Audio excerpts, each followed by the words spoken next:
Profit. Okay. So what we have to do is we have to start disciplining ourselves. And conservatives are bad at this. Conservatives like to think, I marched up, oh, Johnny, I did the thing and it's done. No, you didn't. You took step one. You took one step. You are not done. We're not close to done. So all of that energy from the boycott has to get transferred into, or up the chain really, into, well, why did Anheuser-Busch act this way? Why did Target act this way? Why does Disney act this way? Why does Activision Blizzard act this way? These are corporations that have hit the news for these things.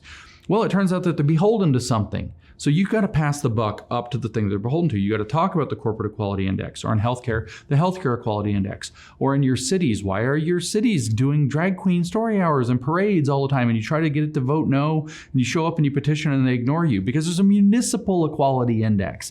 And these ESG related scoring things, those are proxies for ESG scoring, are relevant to something bigger. And the only way we're going to break that, which is the only real strategy besides protect your kids, by the way, protect your kids from the social emotional learning and the changing social contract. That's one. The other thing is ESG. The only way we're going to break ESG is by revealing that it operates as a racketeering cartel, which is a criminal operation that has captured our corporations and is forcing them to fundamentally, at the level of our inalienable rights, to misuse their property. They're telling the beer company how it has to use its property in order to get this score, or else they'll do whatever it is that's criminal. And the only way that that's going to happen is by increasing the pressure. And then when that pressure bears some fruit, is pushing it up to where everybody's talking about the thing. So a corporate equality index, ESG scoring, so that eventually somebody's dragging a hearing.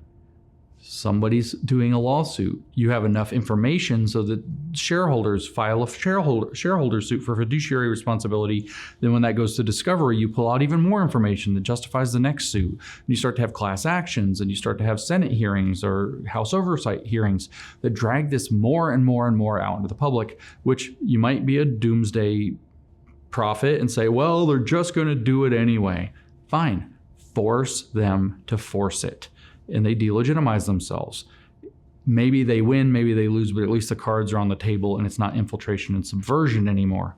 This is the only real solution that there is. Now, what does a local person, everyday junkie public do? Protect your kids, get knowledgeable about what it is that makes these things tick. Don't sit there and say, well, Target went woke. No, Target got pushed into going woke and somebody pushed them.